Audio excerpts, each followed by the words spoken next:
They fired the old employee, laughing, until they discovered her massive inheritance. Her revenge was cold.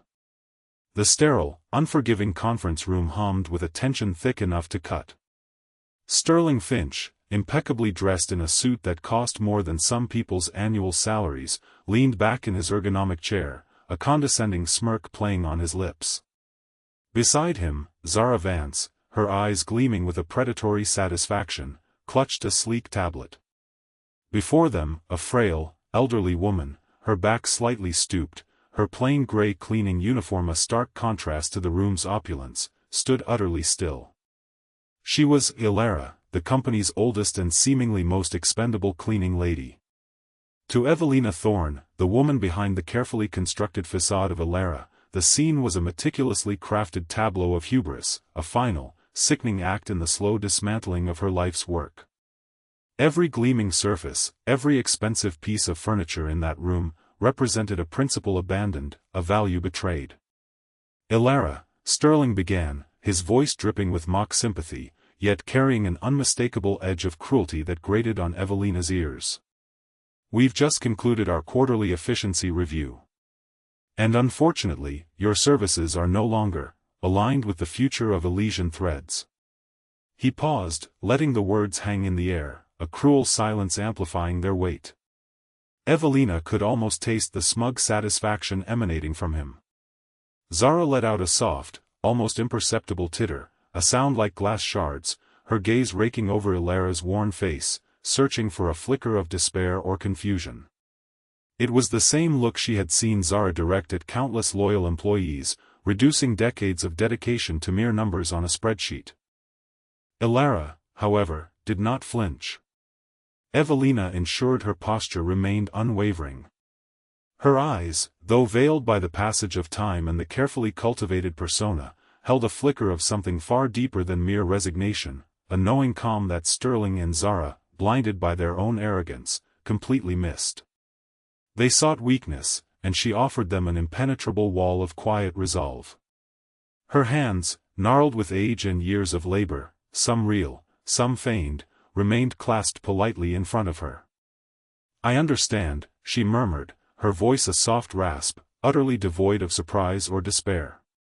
The lack of an argument, of a plea, seemed to perplex them, robbing them of the expected dramatic confrontation. Sterling's smirk widened, misinterpreting her calm as defeat. "Good. No fuss then. Here's your severance package." He gestured to Zara, who slid a thin, flimsy envelope across the polished table. It seemed almost weightless, a symbolic gesture of how little they valued her supposed contribution. "It's quite generous, considering your limited contribution in recent years." He emphasized limited contribution with a sneer, a cruel jab at her age and perceived slowness, a dismissal of the very foundation upon which Elysian Threads had been built. Zara chuckled openly now, a sharp, metallic sound that grated on the silence, a symphony of hubris that Evelina had endured for far too long. The old woman slowly reached for the envelope, her movements deliberate, almost theatrically slow. Her gaze swept over their faces, registering their triumphant smiles, their thinly veiled contempt. It was a look that contained centuries of wisdom, a silent judgment that pierced through their superficial victory, seeing the emptiness beneath their polished exteriors. The room suddenly felt colder, as if a window had been thrown open to an unseen chill, a premonition of the storm about to break. "Thank you," Ilera said, her voice still quiet, but with an almost imperceptible shift in tone, a subtle resonance that hinted at power barely contained. "Though I believe you will find this severance package inadequate for what you are about to lose."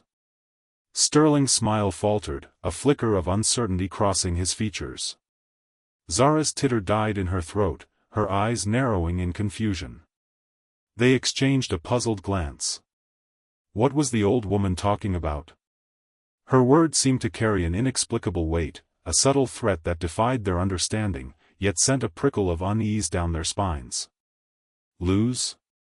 Sterling scoffed, regaining his composure with a forced bravado. "Ilera, you're an old cleaning lady. What could we possibly lose by letting you go?" He laughed, a short, dismissive sound that echoed in the vast room, a desperate attempt to reassert control and dismiss the unsettling feeling. Zara joined him, their laughter intertwining, a symphony of hubris, oblivious to the precipice on which they stood. Ilara's gaze hardened. A faint, almost imperceptible tremor ran through her, not of weakness, but of rising power, a contained energy about to burst forth. Her eyes, for a brief instant, seemed to flash with an intensity that belied her frail exterior, revealing the sharp intellect and formidable will beneath. "Oh, Sterling," she said, her voice now clear, resonant, and utterly transformed, devoid of any hint of the rasp that had been her constant companion for months. "My dear grandnephew. You are about to lose everything." The laughter died. Sterling and Zara stared, their faces draining of color as the old woman, who was no longer just Ilara, slowly straightened her spine, shedding years with each deliberate movement. The air crackled with an uncontainable energy, a palpable shift in the room's very atmosphere. A chilling realization began to dawn upon them, a horrifying truth that was about to shatter their carefully constructed world of power and illusion. The game, as she had just declared, was most certainly over. This seismic shift in the corporate landscape, this sudden, terrifying declaration from a seemingly insignificant cleaning lady, had not happened overnight. It was the culmination of years of quiet observation, profound disillusionment, and a meticulously crafted plan by a woman who had once been a titan of industry, Evelina Thorne, the formidable founder of Elysian Threads. At 78, Evelina had witnessed the ebb and flow of trends, the rise and fall of empires, but nothing had prepared her for the insidious corrosion of the very principles upon which she had built her legacy. Her mind replayed the events, each moment a painful betrayal that had solidified her resolve. Evelina Thorne was not merely a businesswoman, she was an artist, a visionary who had woven dreams into fabric. Elysian Threads, founded in her youth, had been an ode to elegance, quality, and timeless design. She remembered the early days, working late into the night, sketching designs, sourcing the finest silks from remote villages, ensuring every artisan was paid fairly and treated with dignity. It was a company built on respect for the artisans whose skilled hands brought her visions to life, for the luxurious materials that became the canvas of their creations, and most importantly, for the loyal employees who poured their hearts into every stitch and seam, seeing the company as an extension of their own lives. For decades, Elysian Threads had flourished under her guiding hand, a beacon of integrity and unparalleled craftsmanship in an increasingly cutthroat world. The Thorne name had become synonymous with excellence, a legacy she guarded fiercely. But time, as it always does, marched on. Evelina, though still sharp as a needle, began to feel the inevitable pull of age. Her energy, once boundless, now ebbed and flowed. She had no children of her own, a quiet sorrow she rarely indulged, and her gaze naturally turned to her grandnephew, Sterling Finch. She had nurtured him since childhood, funding his education, teaching him the intricacies of the fashion world, hoping to instill in him the values that defined Elysian Threads. For a time, she believed she had succeeded. Sterling was intelligent, ambitious, and superficially charming, possessing a charisma that often masked his true nature. She had, perhaps, overlooked the glint of ruthless ambition in his eyes, mistaking it for drive, a common mistake of a doting elder. She had wanted to believe in him, to see her legacy continued.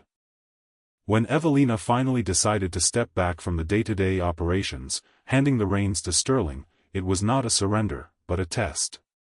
She believed he would uphold her vision, carry forward the torch of quality and ethical business. Instead, what she witnessed from her semi-retirement, from the quiet solitude of her estate, was a slow, agonizing transformation of her beloved empire. Sterling, fueled by an insatiable hunger for profit and guided by his equally avaricious fiancée, Zara Vance, began to strip away the soul of Elysian Threads. Quality was sacrificed for cheaper materials, imported from dubious sources, leading to a noticeable decline in the very fabric and drape of their garments.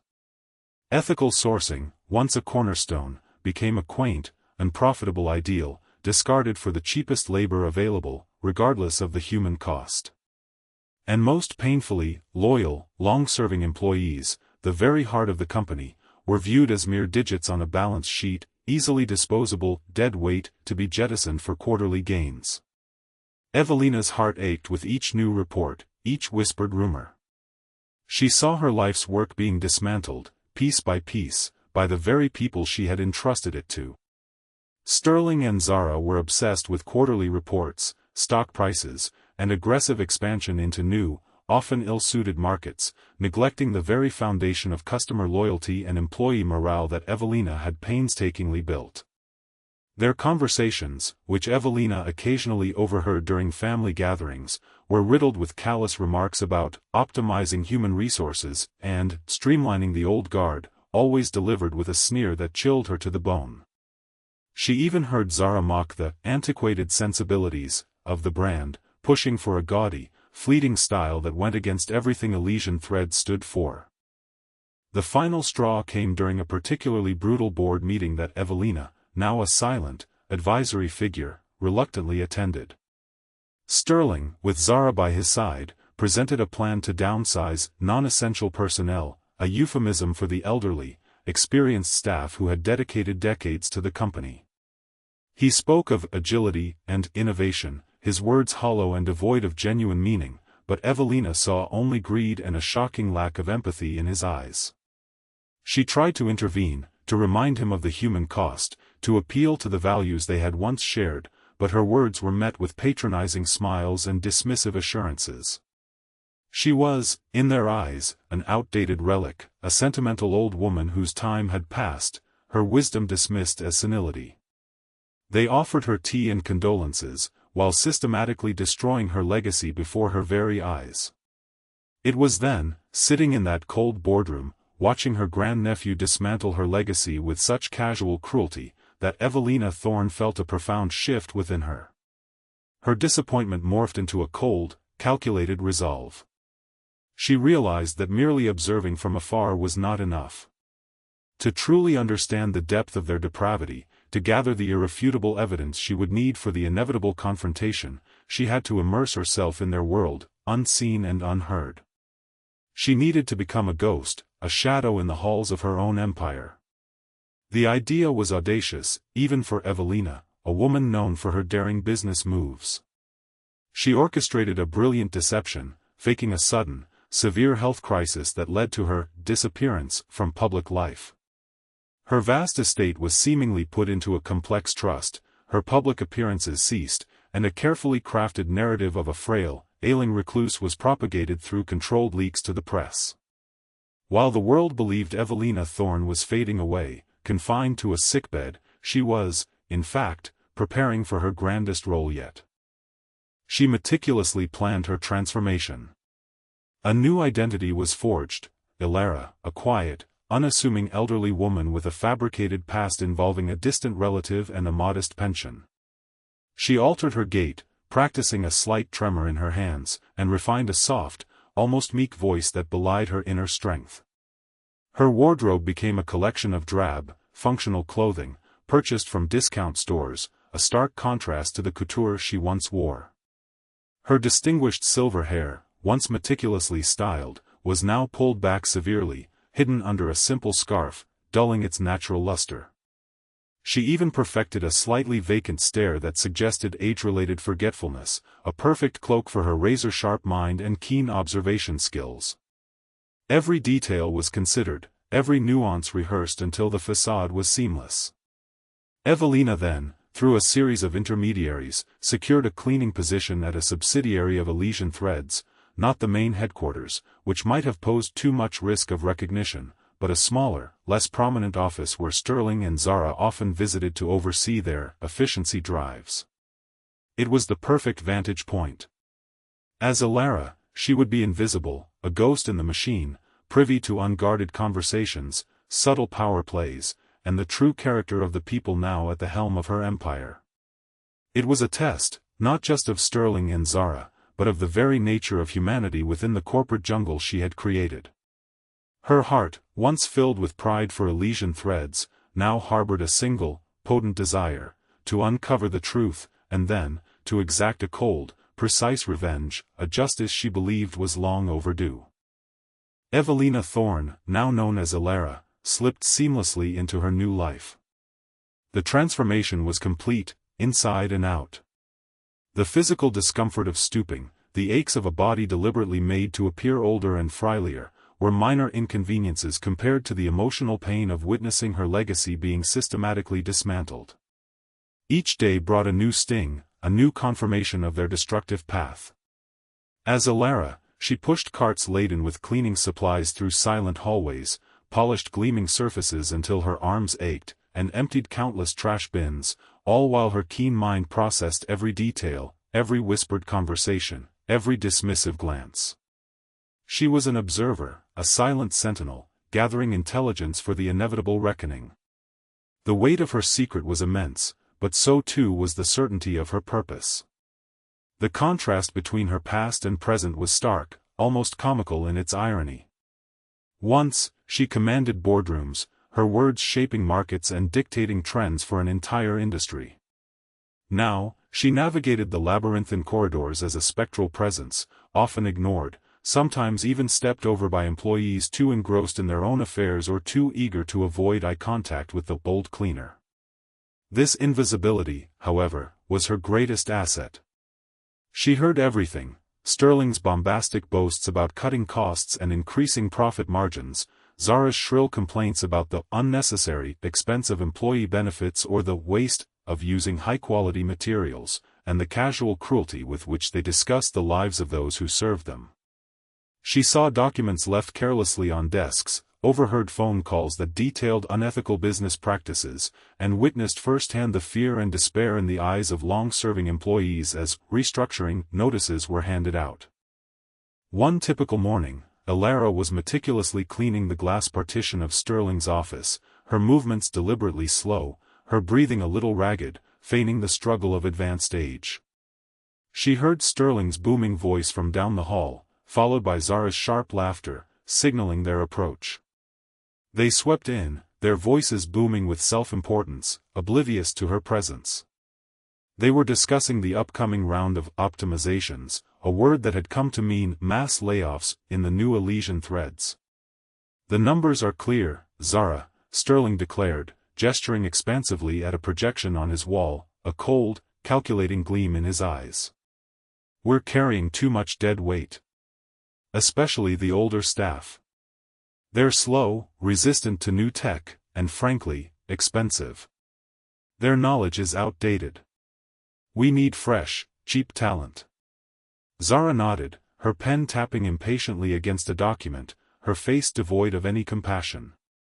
"Absolutely. Martha in accounting, for instance. Been here 30 years, and she still struggles with the new software. She asks too many questions. We could replace her with an intern for a third of the cost and get twice the hours." She glanced at Elara, who was bent over, feigning struggle with a stubborn smudge on the glass. "Even the cleaning staff. This one," she gestured dismissively at Elara, as if she were an inanimate object, "she barely pulls her weight. Takes her an hour to do what a younger person could do in 10 minutes. We should outsource this department completely." Evelina's heart, though concealed behind a mask of indifference, tightened with a pang of sorrow, not for herself, but for the countless others like Martha. She remembered Martha, a bright-eyed young woman starting as a junior clerk, working her way up, dedicating her entire career to Elysian threads, often staying late, always meticulous. Now, she was deemed expendable, a burden. Evelina heard the same conversations repeated across different departments, different offices. The dismissal of experience, the celebration of youth and cheap labor, the utter disregard for loyalty and dedication. It was a cancer eating away at the very core of her company. Another instance that fueled Evelina's cold anger occurred during a coffee break. Elara was refilling the sugar dispenser in the staff kitchen, a chore that often brought her into proximity with unguarded conversations, when Sterling and Zara entered, engrossed in a heated discussion about a new luxury line they planned to launch. It was to be called Etheria, an ironic name for something so devoid of substance. "It's all about perception," Zara, Sterling was saying, pacing the small kitchen. High-end, exclusive. We need to shed this old-fashioned image. Get rid of anything that screams legacy and embrace luxury modern.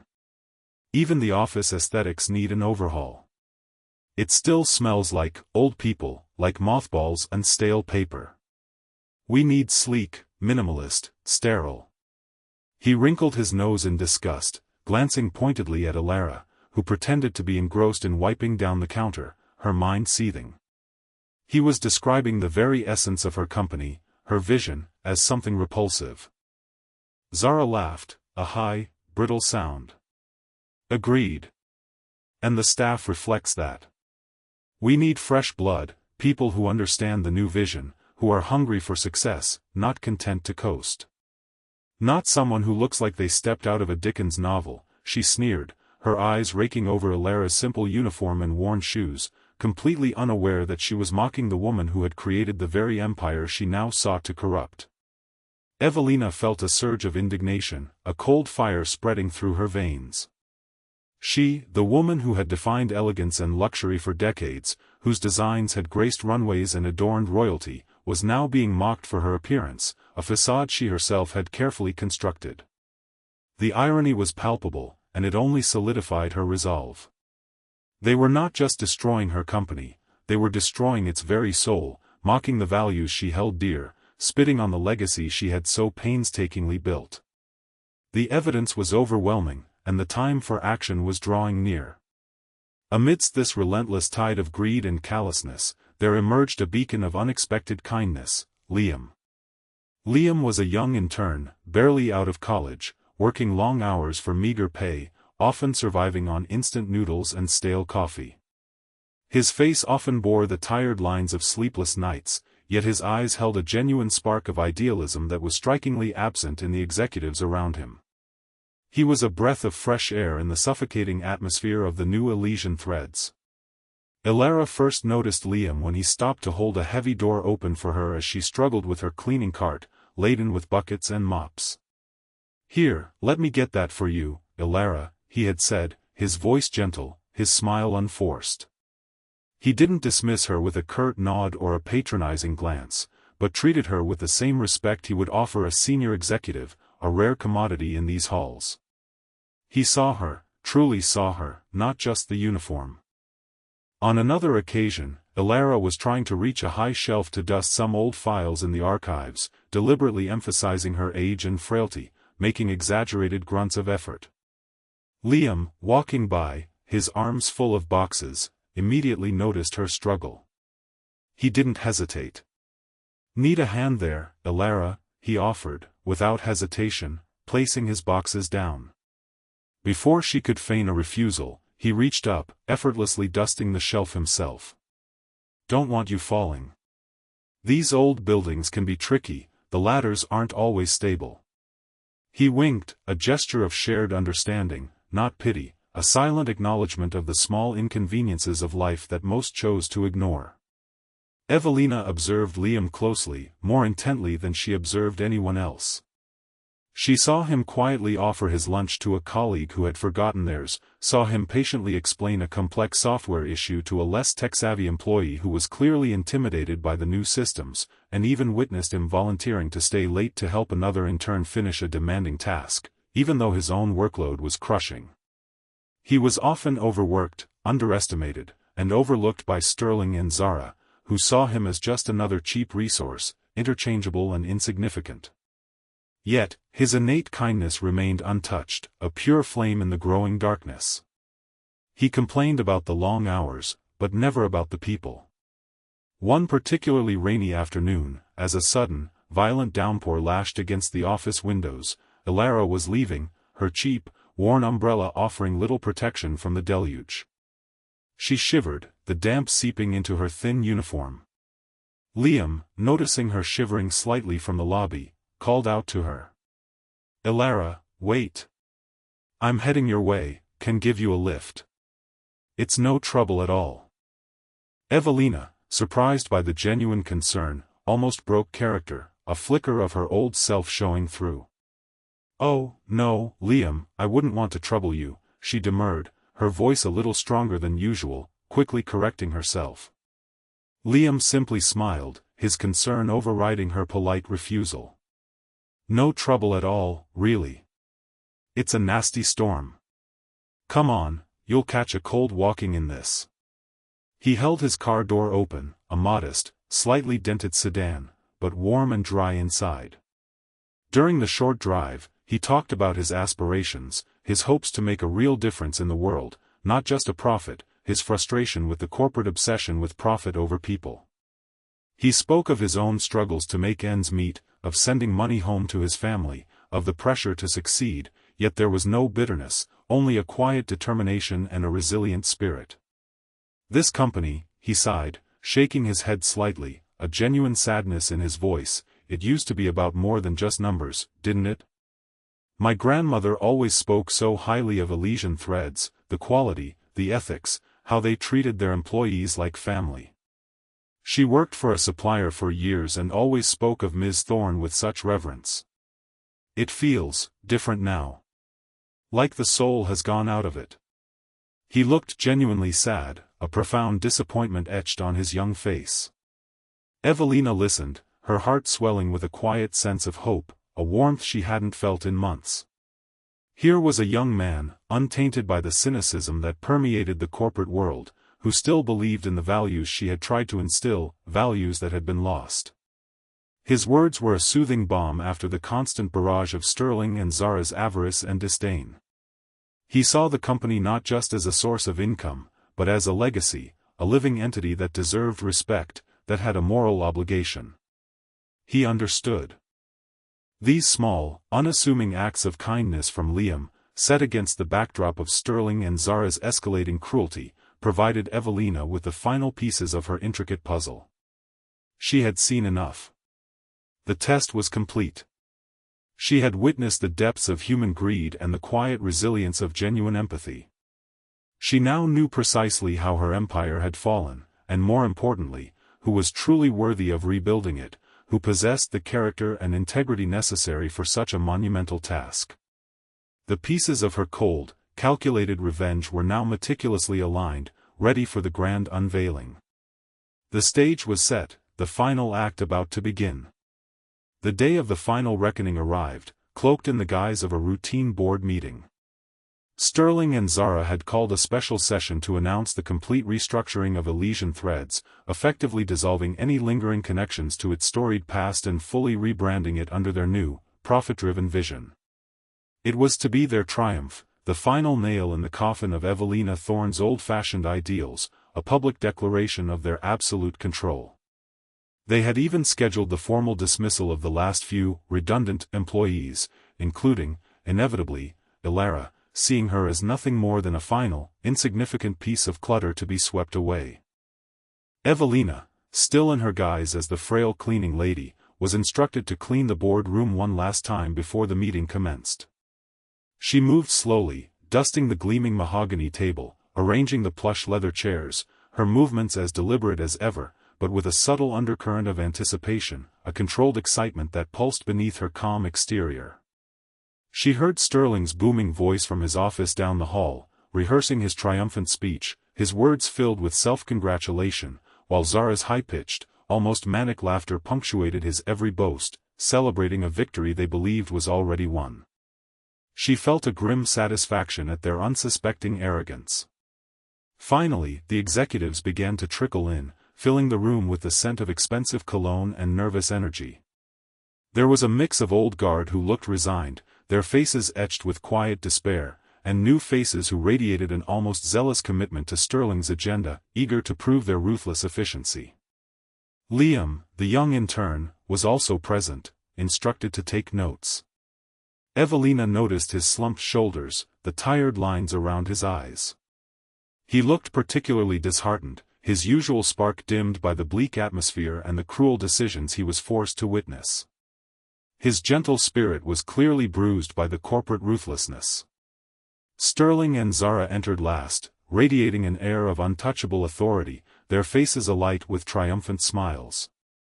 Sterling took his place at the head of the table, tapping a pen against a thick folder filled with ominous reports. Zara stood beside him, a triumphant glint in her eyes, eager to participate in the final, public humiliation of the bold guard. "Excellent," Sterling began, his voice echoing in the polished room, devoid of warmth, filled only with a sense of immense power. "Now that everyone is here, we can proceed. First order of business, the final phase of our efficiency drive. As you know, we've been meticulously identifying areas for optimization, and unfortunately, that includes personnel. Zara, if you would." He gestured with a flourish, as if unveiling a masterpiece. Zara nodded, a cruel smile playing on her lips, her eyes scanning the faces of the executives, daring anyone to object. "Indeed, Sterling. We've identified a few remaining individuals who, despite their years of service, no longer meet the dynamic demands of the new Elysian threads. Their severance packages have been prepared." She began to read out names, each one a loyal, long-serving employee, their futures abruptly severed with a callous efficiency. The room remained silent, a testament to the executive's fear or complicity, no one daring to challenge the new regime. Then, Zara's eyes landed on Alara, who stood by the door, seemingly waiting for an opportune moment to slip out, a fragile figure in the opulent room. And finally, Zara announced, her voice dripping with disdain, her gaze lingering on Alara as if she were a piece of dirt to be flicked away, "We have Alara. Our oldest cleaner. Her contribution has been minimal for some time. Her severance is modest, befitting her output, a mere token." She gestured to a security guard, a burly, emotionless man, who approached Alara with a small, thin envelope, a symbolic insult. Sterling chuckled, a cold, dismissive sound that bounced off the walls. "Yes, Alara. Thank you for your years of dedication to our floors. You are free to go." He leaned back, a smug expression on his face, clearly relishing the moment of public humiliation, the final act of dismissing what he perceived as a useless relic of the past. The security guard held out the envelope. Alara reached for it, her hand trembling slightly, or so it seemed to them. Evelina poured centuries of suppressed emotion into that controlled tremor, making it convincing. As her fingers brushed against the paper, her eyes, previously downcast, slowly lifted. They met Sterling's gaze, then Zara's, then swept across the faces of the stunned executives, each one held captive by her unwavering stare. Actually, Alara's voice, once a rasp, now rang out with astonishing clarity, filling the room, resonating with a power that vibrated through the very air. "I am not free to go. Not yet." A ripple of confusion went through the room. Sterling frowned, his smug expression beginning to crack. "Alara, don't make a scene. You've been dismissed. Leave quietly." His voice held a hint of irritation, a man unused to being disobeyed by someone he considered beneath him. "Dismissed?" Alara repeated, her voice laced with an icy amusement, a subtle, dangerous laugh lurking beneath the word. "One cannot be dismissed from what one owns." The words hung in the air, heavy with an inexplicable authority that seemed to drain the color from Sterling's face. His jaw went slack in disbelief. Zara scoffed, a nervous, disbelieving sound. "What utter nonsense is this? Get her out of here," she snapped at the guard, her voice rising in pitch. But the guard hesitated, a flicker of uncertainty in his eyes. He sensed something profound had shifted. Something was profoundly wrong with this seemingly frail old woman. Alara took a slow, deliberate step forward, then another. With each step, her posture straightened, the years seemed to melt away from her frame, revealing a strength that had been hidden. Her shoulders, once stooped, became regal, asserting an undeniable presence. Her gaze, once veiled, sharpened into an intense, piercing blue, eyes that saw everything, missed nothing. She reached up a steady hand and slowly, deliberately, pulled off the simple scarf that covered her head. Beneath it, her silver hair, once pulled back severely, fell in elegant waves, framing a face that, though aged, was undeniably aristocratic, utterly familiar to anyone who knew the history of Elysian threads. A collective gasp swept through the room, a wave of stunned realization. Faces paled. Jaws dropped. Liam, who had been watching with a mix of pity and confusion, suddenly bolted upright in his chair, his eyes wide with a dawning realization that blossomed into awe. He knew that face, not from photographs, but from the reverence in his grandmother's stories. Evelina. Thorne, an older executive, whispered, his voice barely audible, as if speaking a forbidden name, a legend brought to life. The woman who had been Alara, the cleaning lady, now stood before them, Evelina Thorne, founder and true matriarch of Elysian Threads, her eyes blazing with an unyielding resolve, a force of nature unleashed. Her plain uniform, moments before a symbol of her supposed low status, now seemed to mock the opulence of the room, a silent testament to the true power that lay within. Sterling's face was a mask of utter horror. His mouth opened and closed soundlessly, like a fish out of water, his mind struggling to process the impossible. Zara, her predatory gleam replaced by a look of sheer terror, stumbled backward, almost knocking over a chair, her carefully constructed world collapsing around her. Surprised, grandnephew? Evelina's voice was a steel trap, each word precise, cutting through the stunned silence like a diamond on glass. Did you truly believe that a woman who built an empire from nothing would simply fade away? That she would not notice when her legacy was being systematically destroyed by avarice and incompetence, by the very hands she had entrusted it to? She walked directly to the head of the table, where Sterling still sat frozen in shock, a statue of disbelief. She picked up his pen, the very pen he had tapped in his arrogance, twirled it between her fingers, and then, with a sharp, deliberate snap, broke it in half. The sound reverberated in the stunned room, a symbolic fracture of his authority. For months, Evelina continued, her voice gaining momentum, a tidal wave of suppressed fury and righteous indignation, each word carrying the weight of years of observation. I have watched. I have listened. As Alara, the invisible old cleaning lady, I have witnessed your callous disregard for quality, replacing silk with synthetics. I have seen your disdain for loyalty, dismissing Martha and countless others who gave their lives to this company. And your utterly grotesque obsession with profit above all else, sacrificing ethics for a quick buck. Her gaze fixed on Sterling, then Zara, their faces now contorted in grotesque masks of fear and dawning comprehension. I even watched you dismiss me, your own grand-aunt, with a paltry severance, all while congratulating yourselves on your efficiency, laughing at my perceived weakness. She held up the thin envelope Zara had given her, a flimsy piece of paper that represented their insult. This is not a severance package, she declared, her voice ringing with authority, a chilling pronouncement.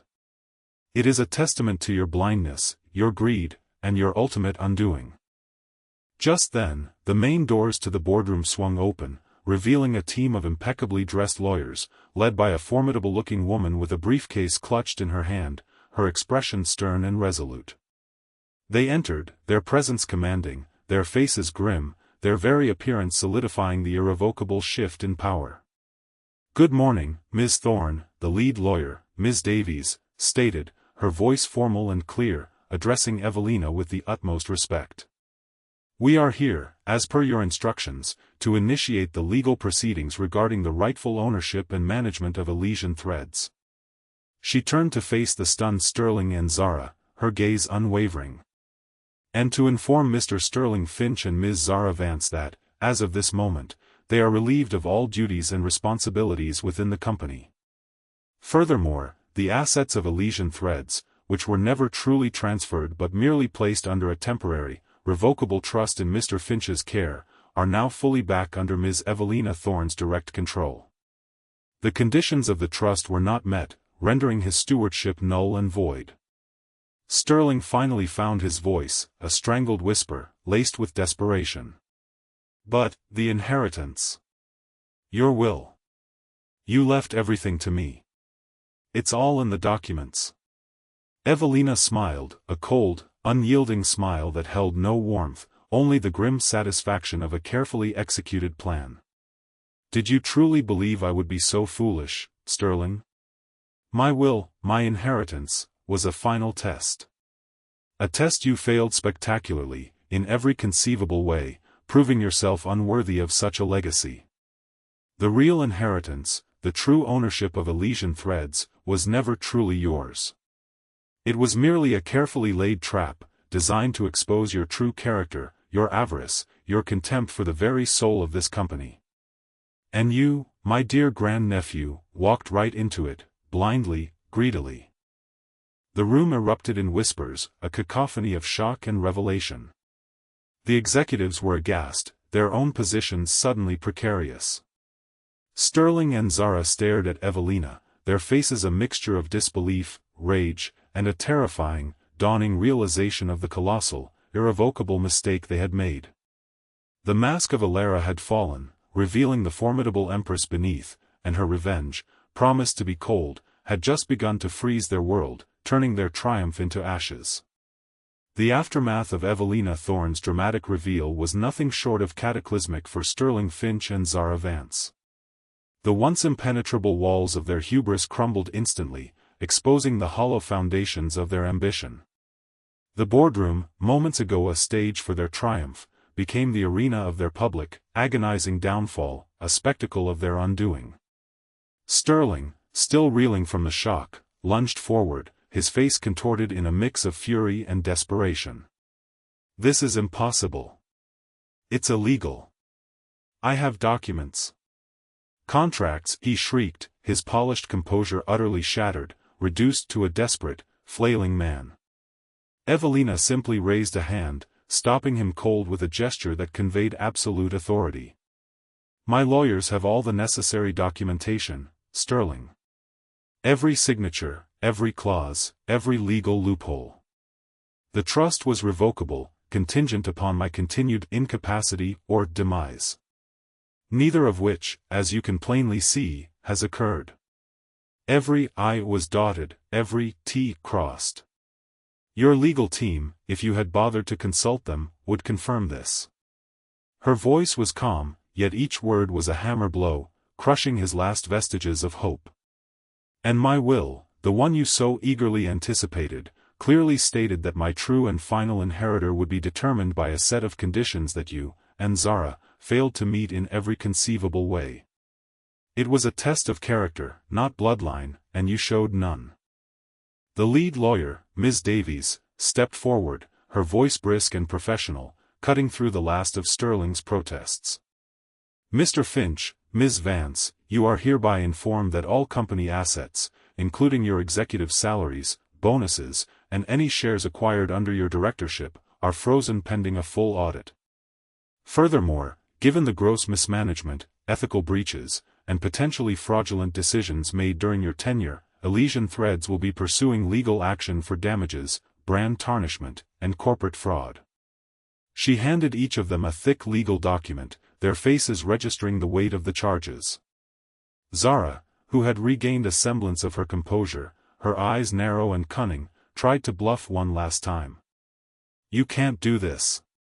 Our investors will revolt. Our network is too vast, too powerful." She clung desperately to the illusion of her influence. "Your network, Ms. Vance," Evelina interjected, her gaze chilling, a cold fire in her eyes, "was built on greed and deceit, on empty promises and cut corners. My network, however, was built on integrity and loyalty, on quality and genuine relationships, forged over decades. Which do you think will stand the test of time? And as for investors, I assure you, Elysian Threads has enough capital, under my direct control, to weather any storm, and to repurchase any shares if necessary. The real investors, the ones who valued the brand's soul, will return." The true scope of their undoing began to sink in, a crushing realization of absolute ruin. They weren't just fired, they were ruined, stripped bare. Their professional reputations, painstakingly crafted through a veneer of ruthless efficiency, were now irrevocably tainted, their names synonymous with corporate disgrace. Their personal fortunes, largely intertwined with their company positions and questionable investments, were now subject to intense scrutiny and likely confiscation. Sterling, the golden boy who was supposed to inherit an empire, found himself with nothing but a mountain of legal woes and a name synonymous with corporate disgrace. Zara, his ambitious fiancée, saw her dreams of power and wealth evaporate into thin air, leaving behind only the bitter taste of defeat. Their lavish lifestyle, their designer clothes, their exclusive club memberships, all were built on a foundation that Evelina Thorne had just pulled out from under them, revealing the hollowness beneath. The security guards, now following Evelina's silent command, their faces impassive, gently but firmly escorted Sterling and Zara out of the boardroom. Their protests turned into desperate pleas, then into impotent rage, their voices echoing down the hall as they were led away. Their laughter, which had mocked Alara just moments before, was now replaced by the hollow sounds of their own despair, a symphony of their downfall. In the stunned silence that followed, a silence thick with the weight of revelation, Evelina's gaze softened slightly as it landed on Liam. The young interne, still pale with shock, was staring at her with wide, unblinking eyes, a mixture of awe and disbelief etched on his face. He had seen the quiet, frail Alara, and now he saw Evelina Thorne, the legend, the woman from his grandmother's stories. "Liam," Evelina said, her voice warm, a stark contrast to the icy tone she had used with Sterling and Zara, a tone reserved for those who had betrayed her trust. "Please, come forward." Liam hesitantly approached, his notepad still clutched in his trembling hand. He couldn't reconcile the two images, the old woman he had helped with her cleaning cart, offering her kindness without expectation, and the formidable empress who had just dismantled an empire with a few precise words. "You are a good young man, Liam," Evelina stated, her eyes appraising him with a warmth he hadn't expected, a deep appreciation. "In a sea of cynicism, you remained kind. In a world obsessed with profit, you demonstrated empathy. You cared for the people, and you cared for the spirit of Elysian Threads, even when it seemed others had forgotten it. You saw the company as I intended it to be." Liam, still speechless, simply nodded, his eyes glistening with unshed tears, overwhelmed by her words. Evelina continued, a faint, knowing smile playing on her lips. "I have observed you carefully, Liam. Your dedication, your work ethic, your innate sense of justice, and your genuine respect for all individuals, regardless of their station. These are the qualities that built Elysian Threads, and these are the qualities that will rebuild it, shaping its future with a heart and a conscience." She paused, then turned to Ms. Davies. "Ms. Davies, please prepare the necessary documentation. Liam will be appointed as the new head of innovation and ethical sourcing, effective immediately. He will also receive a substantial trust fund to facilitate his transition, including the purchase of a suitable home in the city, to alleviate any financial burdens he may have. This is not a gift, but an investment in the future of this company and the values it will uphold." Liam's jaw dropped. He blinked, convinced he hadn't heard correctly. His mind reeled. "Ms. Thorne. I don't understand. I'm just an intern. I don't have the experience." "You were an intern," Evelina corrected gently, her voice firm with conviction. "Now, you are the future. You showed kindness when others showed contempt. You offered help when others offered scorn. You saw the human being beneath the cleaning uniform, Liam, and for that, you have earned your reward. Elysian Threads needs a heart, not just a balance sheet. And you, Liam, have that heart, a true and noble one." Tears welled up in Liam's eyes, finally spilling over. He had worked tirelessly, faced financial struggles, and silently endured the harsh realities of corporate life, yet he had never compromised his integrity, never let cynicism corrupt his spirit. And now, a future beyond his wildest dreams was being offered to him, not for cunning or ruthless ambition, but for the simple, profound act of being kind, for being inherently good. He looked at Evelina Thorne, no longer seeing just a legendary founder, but a wise, discerning benefactor who had seen beyond the surface, rewarding true character when it mattered most. The contrast between his quiet gratitude and Sterling and Zara's raging despair was the sharpest, most poignant outcome of Evelina's cold, yet ultimately just, revenge. Months later, the dust had settled over Elysian Threads. The legal battles for Sterling Finch and Zara Vance were ongoing, protracted and merciless, but the outcome was never in doubt. They had been stripped of every asset, every title, every shred of credibility. Their names became synonymous with corporate scandal, a cautionary tale whispered in boardrooms across the country, a stark warning against unchecked greed. Their opulent apartment was repossessed, their luxury cars seized, and their once glamorous lives reduced to a bitter struggle for survival, a humiliating contrast to the immense wealth they had once carelessly flaunted. Evelina Thorne, the true architect of her empire and her revenge, watched their spectacular downfall with a quiet, unyielding satisfaction. Justice, she mused, was a dish best served not just cold, but meticulously orchestrated, a testament to patience and cunning. Evelina, though still retaining ultimate oversight, had largely retreated from the daily grind, now content to guide from the shadows, ensuring her vision was finally upheld, a gentle hand on the tiller. Elysian Threads was undergoing a profound renaissance. Under Liam's enthusiastic and ethically driven leadership, the company was slowly but surely rediscovering its soul, returning to its foundational principles. The elderly employees, once deemed dead weight, were not only reinstated but celebrated for their invaluable experience and institutional knowledge, their wisdom now cherished. Their pension plans were reinstated and even enhanced, a gesture of profound gratitude for their loyalty. New, ethical sourcing practices were implemented, quality once again became paramount, and a genuine sense of community, a true family, began to flourish within the company walls. Liam, now living in a beautiful, modest home Evelina had helped him acquire, a place far removed from his previous struggles, approached his new role with a reverence that delighted Evelina. He was still the same kind, humble young man, but now imbued with the authority to enact the changes he believed in, to truly make a difference. He championed fair wages, invested generously in employee training and development programs, and launched initiatives that supported struggling local artisans, a direct return to Evelina's founding principles of community and craftsmanship. The company's profits, while no longer artificially inflated by cost-cutting at all costs, were steady and sustainable, built on a foundation of trust and respect, reflecting the true value of their products. Customers, drawn by the renewed commitment to quality and ethical practices, began to return, recognizing the authentic spirit of Elysian Threads once more, a brand that had found its way back to its heart. Evelina often visited the offices, no longer in disguise, but quietly, observing from a distance, a benevolent presence. She saw Liam patiently mentoring new interns, heard his genuine laughter echoing through the halls, a sound of joy and purpose, and witnessed the palpable shift in company culture, a revitalization of the old values. Her heart, once heavy with disappointment and anger, now felt a profound sense of peace.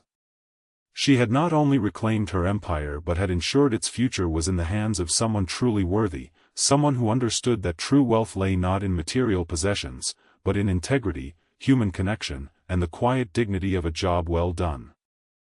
The story of Evelina Thorne, the legendary founder who became a cleaning lady to expose the rot within her own company, echoed through the industry, a stark reminder that character is often revealed not in the spotlight of success, but in the shadows of adversity. It was a timeless lesson, proving that the true measure of a person is not found in their titles or their bank accounts, but in the kindness they extend when no one is watching, and the empathy they show when it costs them nothing. For in the end, it is these quiet virtues that echo loudest, and it is genuine goodness that, perhaps surprisingly, always finds its own reward. If this story resonated with you, and you love tales of cunning revenge, unexpected justice, and the triumph of kindness, then you're in the right place. We have a whole library of similar true-life narratives and dramatic retellings right here on our channel. Don't miss out on another incredible story. Hit that subscribe button and ring the notification bell so you're always the first to know when a new video drops. Now, we want to hear from you. What was your favorite moment in Evelina's incredible plan? Do you think Sterling and Zara got what they deserved? And what act of kindness, no matter how small, have you witnessed that truly made a difference? Share your thoughts and stories in the comments below. We love reading your insights and engaging with our amazing community. Until next time, stay kind, and stay vigilant.